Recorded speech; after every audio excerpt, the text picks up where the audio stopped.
Hey, income harvesters, welcome back to the channel. Today, I'm going to talk about the misconceptions about the covered call strategy. So, most of you are already familiar with the covered call strategy if you have been watching the channel, Harvesting Income, which is about income investing. And here you learn how to make your income and grow your income. So, if you're new to this channel, you can watch some of my previous videos as well to know about the different types of income investments that I discuss about in this channel. Today, we're going to talk about the misconceptions or myths that people have about the covered call strategy. Just like any investing strategy, be it growth, dividend, hybrid, or any strategy, each strategy has certain goals and certain limitations as well. And the strategy will have its own strengths as well as certain drawbacks. So, I'm going to just look at some of the myths and try to explain the reality so that you get the true picture. So, let's get started. Okay, before we dive into the details, I'd like to say that this channel is about knowledge sharing, and this is only for informational purpose, not investment advice, not a financial advice. Okay, with that said, we'll just look at the first misconception, which is pretty popular. People say that covered call helps me protect the downside or mitigate loss, and that too on a losing stock. So first, let me first clear it. Like if you have chosen the incorrect stock, that itself is a major issue. So the covered call strategy will not work in that case. So the covered call strategy works if you have chosen the right stock and you're able to write calls. So the correct answer or the approach is to understand that the strategy is only helping you to reduce the amount of risk. And just to explain it, like you are able to reduce only some part of the risk. Let's say a stock falls by 20%, you know and let's say the premium income is only 0.5%, you know um, that is 0.50%. So in that case, the covered call is not able to mitigate the risk to a large extent. Your stock has fallen 20%, but if a small premium that is half a percent is not going to protect your downside. It is going to give you a cushion for some time, and when you write more calls, you get more of that cushion. So that's premium is just a cushion, like I explained here. It's just a buffer or a cushion giving you that extra income. But if there is a significant drop in the price of the stock, or probably there is something with the company that is making the price fall down, it could be the company specific news, industry specific event, or anything that could have caused the fall in the price. So if you still have strong belief in the company or in the stock, you can hold on to it. But the covered call itself is not going to compensate or mitigate that loss. So in this case, it's important that you have chosen the stock wisely. Stock selection using your fundamental research, analyzing the company's financials, looking at the financial ratios, looking at the growth of revenues, growth of income, and looking at the cash flow generation capabilities of the company. So all those things are equally important. Like if you've not done all those research and then now you say that, hey, I lost money because of the covered call. That's not the issue with the covered call strategy. It's the issue with the stock selection. So that's something you need to understand with covered calls. Like the misconception is that covered call is going to help me, solve the issue of making loss on my stock price. That is not the case. Uh, so if you have chosen a good stock and it falls in price, yeah, in that case, yes, the covered calls might help. But you have to choose the right stock. That's very important. So with that, let's move to the next one. Okay, this is pretty interesting. Like, how many of you have heard about this? Like, covered calls are risk free because I hold the stock and I short the call. I hold the stock and I sell call on the same stock. So it's basically like a risk free strategy. Like because I have the stock on one side long and I have the short, so it's automatically like risk free. It is true to some extent. Like I agree with that. It's true because you have bought a stock at a certain price, and if you're selling covered call above that, you know, slightly above that price, it doesn't matter. It doesn't have to be too much above the price out the money. If it's a little bit above that price, you're able to book that capital appreciation. Plus, you're also able to make income from the writing of the covered call or the sale of the covered call. So, effectively speaking, you're able to hedge and hedge probably and make a little bit of income over there. And keep in mind that that when you're writing covered call, it should not be below the your purchase price or below your cost basis. So if you're going to write below cost, then it completely fails. The logic itself fails because the whole idea of investing is buy low and sell high.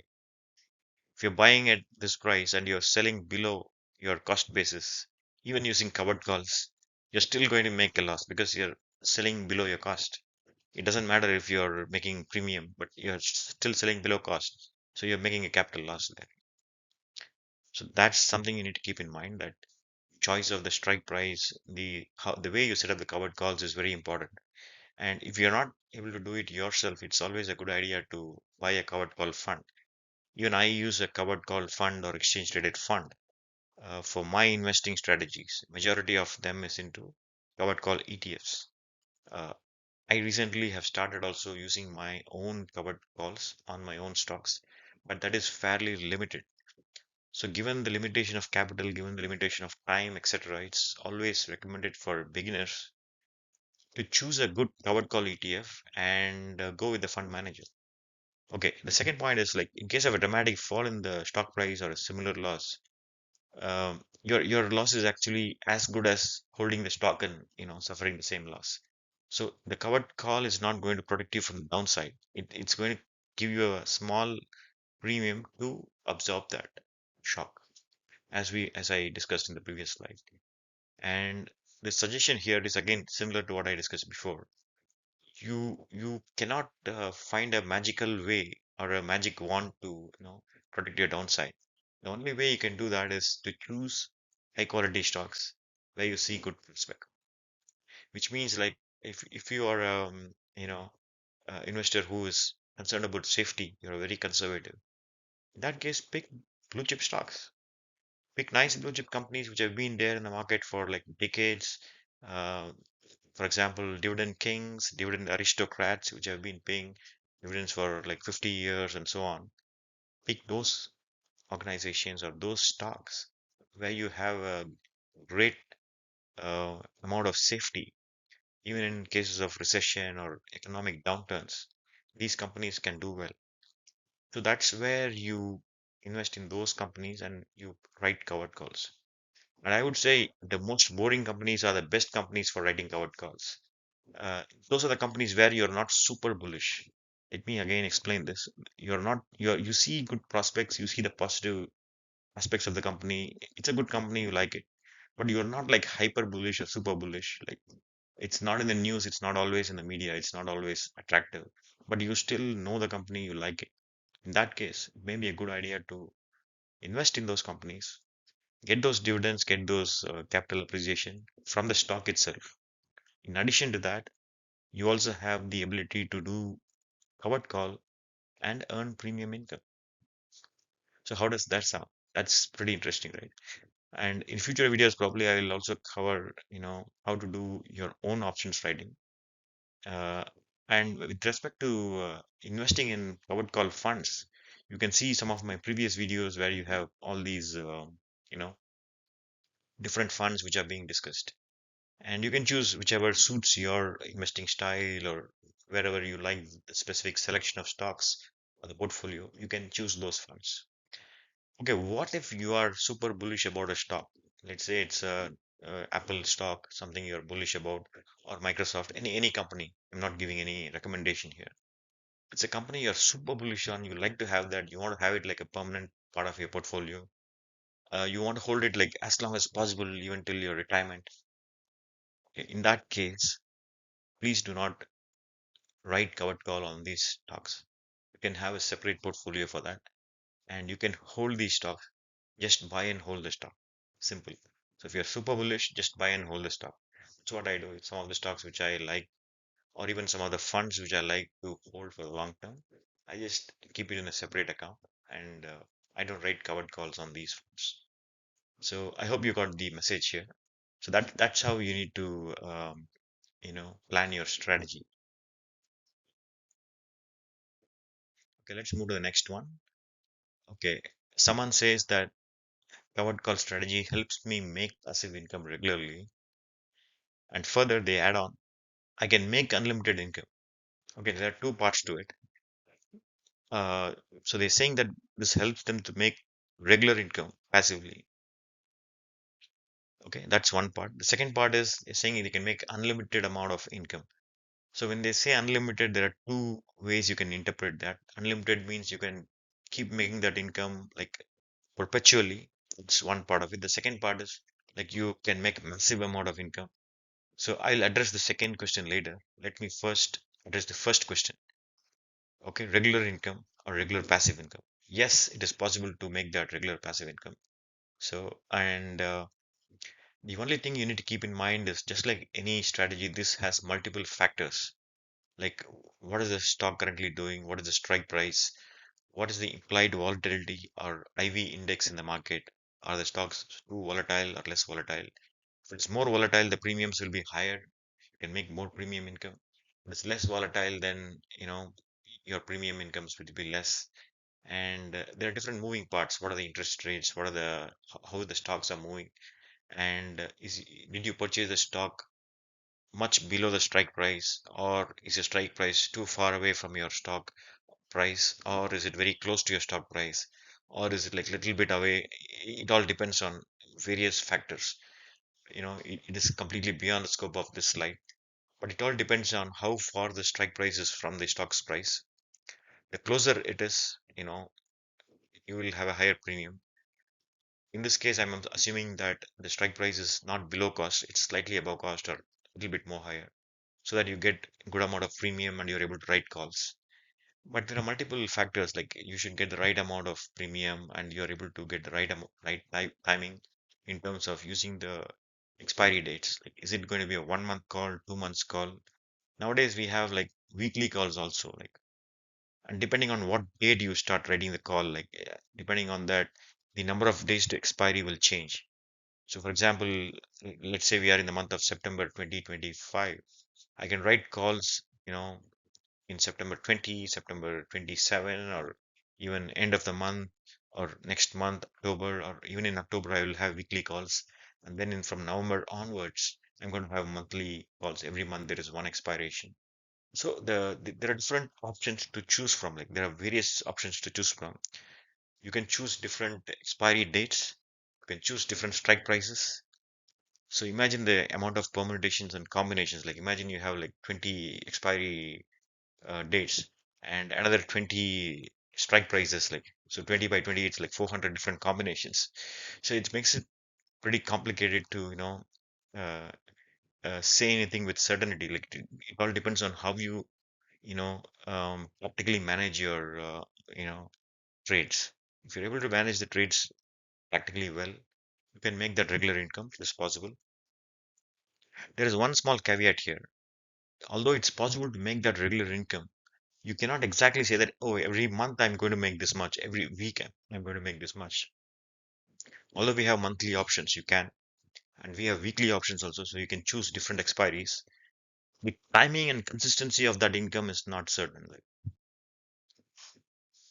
if you're doing your own options, it's pretty much uncertain. And if you are investing in funds, probably covered call funds, they may be able to do the covered call writing on your behalf. There's a fund manager who's taking care of all that. So you invest in the fund and they do all the work for you, and then you get the income. So that's a better way of doing it. I would recommend that for anybody, even if you're a professional or even if you know options how to do it. You can put some part of your money into the covered call funds so that it's running on autopilot. You don't have to check it unless you're worried about the performance. If something is wrong, obviously you need to check and you need to take action. For a non-performing fund or fund which is not meeting your expectations, you can sell and go to the next one. However, if it is doing well, you can keep that as a part of your portfolio. Enjoy the passive income as long as it comes, and you can use it for reinvesting or growing your portfolio. Okay, the second point, unlimited income. Okay, first let me say that it is a bit exaggerated. If you're talking in terms of size of the income, no, it's a bit exaggerated. Like unless you are investing like a six-figure amount, like 100,000, 500,000 or bigger amounts, I don't think you're going to make significant amount of money. Uh, the unlimited part, I can agree on one thing, that it can be recurring and perpetual as long as you're able to do it, as long as you're able to um, execute the trades. It can be done on a regular basis. You could do it weekly, monthly, or you can choose a combination of different strike prices and keep doing that. So you are going to get something like a small income.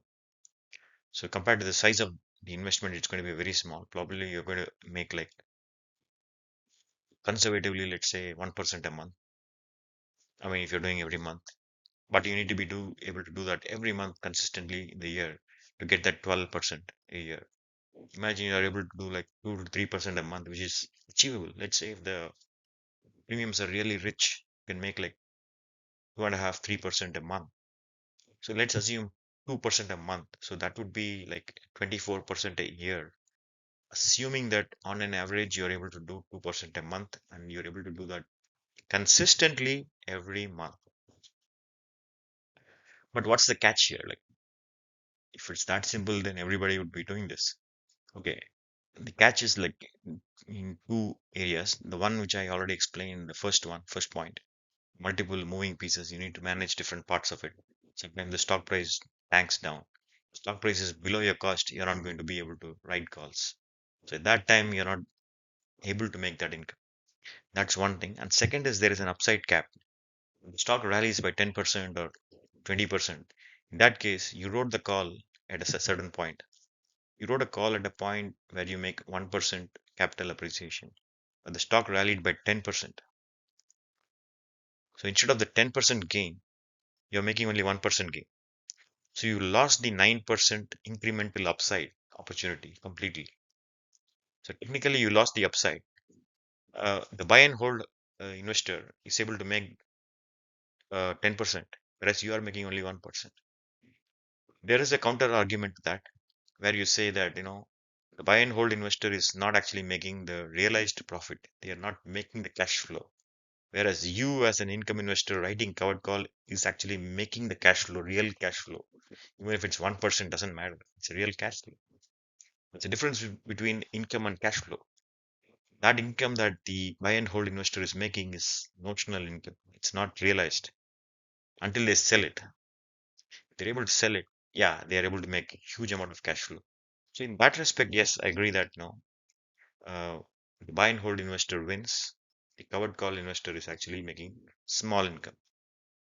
That's why I say if you have a strong conviction on any company or stock, like if you want to hold it for a long time, you like that company, please buy and hold that stock. Don't try to write covered calls because at some point you may get assigned and it's going to go out of your hands and you'll make a small profit, but still you're going to lose the stock at some point. And at that point, when the stock price is moving up, at that point you want to buy it back, it's going to be expensive. So always, if you like something, very much, like you like the stock very much, then you can buy and hold. So with that, hopefully this part is clear. This misconception is clear. Go to the next one. Okay, just now talked about it, assignment. Yeah, assignment. The biggest risk is assignment. That's the misconception. Okay, let me break this. Okay, you have a stock price at $100 and you wrote a call at $101. Suddenly there was a rally in the price. Like suddenly the stock moved up and went above your strike price. It went above 101. It went all the way to 105.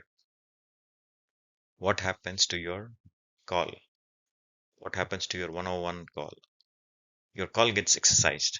So when your call gets exercised, the you have to deliver the stock. Like for example, in this case, call option. You're selling call option. You have to deliver the stock to the buyer. So that's called assignment. So as a call writer, you are assigned and you will have to sell or deliver the stock to the buyer, which means like you are obligated to sell the stock to the buyer. So whatever you hold in your account, let's say you hold 100 shares of ABC company.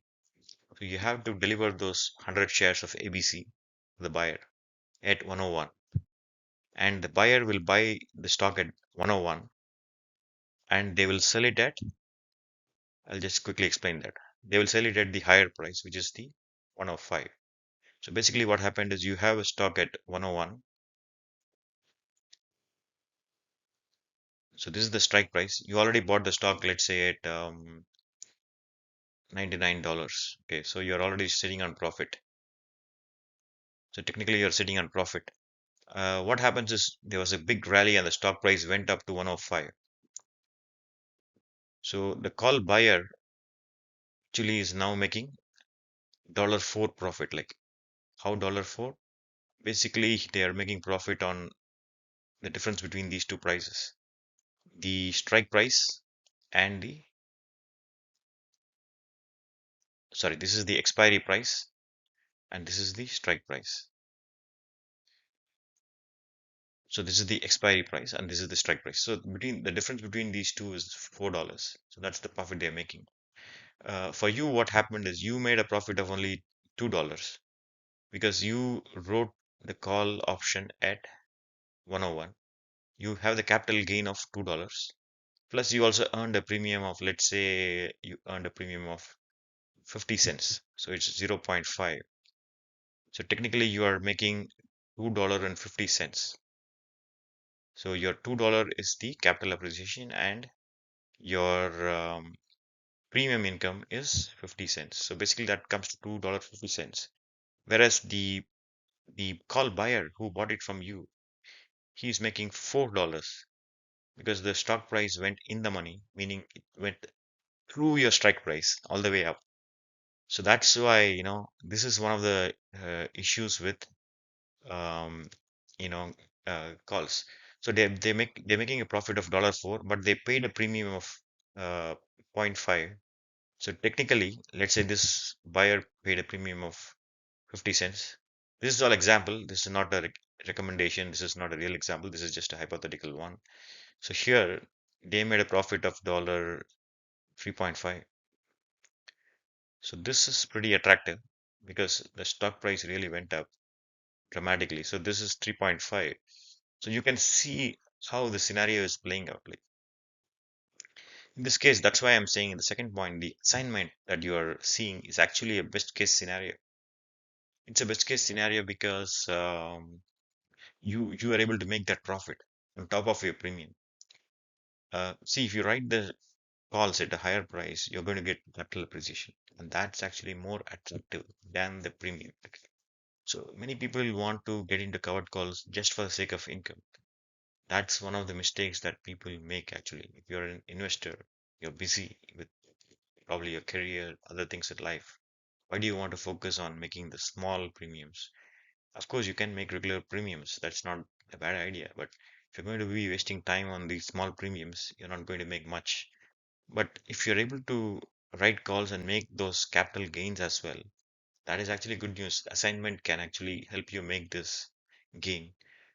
For example, in this case, you made like $2.50 on a $99 stock. Roughly, you made like 2.5% returns. And this could be like within a month or within 2 months, for example, within a month. If it's within a month, then it's like a 2.5% within a month is an attractive proposition. Even if you make 2.5% in 2 months, if you calculate for a year, 6 times that, it will be like around 15% a year, like which is still attractive. So, you know, why not look at this option? So if you're not able to do it yourself like this, you can invest in covered call funds. Choose a good covered call ETF, and you can achieve similar kind of results with the help of professional fund manager who is doing that every day. And you get the best of everything, and you have to pay a small fee to get that benefit. So if you are hard pressed for time and you don't have the time to do all the computations and analysis, etc., go for a covered call fund. That's also a problem. Like so anybody can actually do that. So in this case, assignment is actually a good scenario. Some people are afraid because when assignment happens, they are losing their stock. That's why I told you in the first place, missing upside above the strike price is a part of the covered call strategy. You should be aware of this. So people who are watching my channel, you already know that by writing covered calls, you are missing the upside. And if it's a stock that you really like and you love it, like you're not going to do covered calls on that. You're going to buy and hold the stock. So that's the scenarios you need to be aware of. So if you're aware of those scenarios, there's nothing to complain about. So in this case, assignment is actually a best case scenario because you're making the maximum profit. The only thing is any price increase above that, above your strike price, you will not get the gain of it. So your upside is capped to your strike price. Any gains above the strike price cannot be, realized by you. Unfortunately, that's how the covered call works, and that's what you signed up for. You wrote the covered call, and your upside is limited. So that's how it is. So if you see this kind of scenario, be happy that you're able to, come out of the trade with a good amount of profit. Now you can go to the next trade, next stock, next idea. So it's actually a best case scenario. And secondly, missing the upside above the strike, you are already aware of it if you know what covered call is. So if you're not sure, these things are giving you a lot of confusion and misconception. You need to go back to your basics and understand, why did I write this covered call? I'm neutral or mildly bullish. If the stock goes above, dramatically, that's okay. I just come out of this trade, I'll move to the next. So that's the approach you need to take. Okay, with that, let's move to the next part of the, you know, next part of the slide. One second. Okay. The other misconception is I don't have sufficient funds. I don't have sufficient money to buy 100 shares, so I cannot do covered calls. I can't do covered calls. Yeah, I understand this situation. I'm not trying to say that uh, uh, this is an excuse or anything like that. But yes, true. But if you don't have funds, you don't have margin also. Like in some cases, even a margin account is not helping you because you don't have sufficient funds to put your money, and then the broker is not giving sufficient margin to buy that stock. Especially if you have all these big seven stocks or max seven stock, you're not able to buy 100 shares of that company, your favorite company. So in this case, how do you solve that? So you should look at covered call funds or exchange traded funds. I have talked about dozens of funds already in my previous videos. You can look at them, and these funds enable you to get exposure to the same strategy at the lowest ticker price. You can choose specific funds which invest in specific stocks. Let's say Microsoft covered call ETF, Apple covered call ETF, Broadcom covered call ETF, Netflix covered call ETF, Amazon covered call ETF, and so on and so forth. You can, go with any of these. Most of these blue chip companies have covered call funds. So you can go for the individual stock covered calls. That's one option. Okay. The other option would be, yeah, you guessed it right. It would be like an index or a basket, like S&P 500 covered call ETF, NASDAQ 100 covered call ETF. So you can look at these options, and you can buy at a lowest ticker price. That's one advantage. The other is it's easier to buy and accumulate over time. Like you can buy 1 unit, 2 units, 10, like depending on your budget, depending on funds, you can gradually accumulate over time, and you get regular dividends monthly, weekly. There are different options. And when you see those returns coming in and when you invest regularly, you can increase or improve your income on a monthly basis. You can see your income or the cash flows growing over time. Like when you see the income or cash flows growing over time, then it gives you the confidence to put in more, and it helps you focus on the long term or the medium term rather than trying to get in, get out, and trying to do the small trades and wasting your time. Like you don't want to be doing that. You have better stuff to do. Probably you have important things to work on, projects to work on, and other goals to achieve. Or probably you're working on certain aspects of your life, or probably you have a new year resolutions or goals to achieve. So focus on those things. And if you invest in these funds, you're going to get the same benefits or similar benefits like doing it yourself. And doing it yourself is very difficult because not only you require higher capital, you also require a lot of margins, and you need to monitor the positions on a very regular basis. And you need to keep doing it every week or month on a regular basis to see significant income. So if you want to see a sizable income, like running into hundreds or thousands of dollars, then you need to put in that many amount of work, that many trades, that many contracts.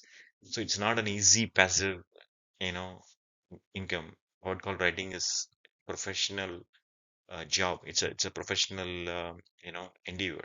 So that's why you have specialized fund manager, and these funds have the professional management. They are able to do that day in and day out. There are some funds who even write daily calls. Every day they write calls, and every day they are able to generate income. Can you believe that? Those are called the zero DTE covered calls. If you look into one of my previous videos about XDTE, RDTE, all these funds, QDTE, those are the funds which are able to do daily covered calls. Can you imagine doing the covered calls every single day, like selling calls every single day? Like, I mean, that's difficult for an individual to manage. Like, not just the capital, but even the amount of time and effort involved. So with that, let's sum it up. Like, so there are so many misconceptions about covered call strategy. No strategy is perfect. Yes, there are certain aspects you need to understand. If you hold a stock and you are mildly bullish or you're neutral on the stock and you want to have a slight hedge and make that regular income, covered call is a wonderful option for that. So use covered call for investing in a stock where you are neutral or mildly bullish and you want to write calls to generate regular income. So that's the summary of it. It's not a get rich quick scheme. It's not going to make you like suddenly a millionaire or suddenly it's going to make you $1,000 a month, etc. It's going to help you create that stream of income on a regular basis on the stocks which you already own. So you don't have to do any separate account for trading, a separate, separate setup for that. You can already use your investment account to make those trades. So I hope you like this video. And if you have any comments, any questions, please feel free to drop them below and I will try to answer them as much as possible. And happy investing. Have a great day. Thank you.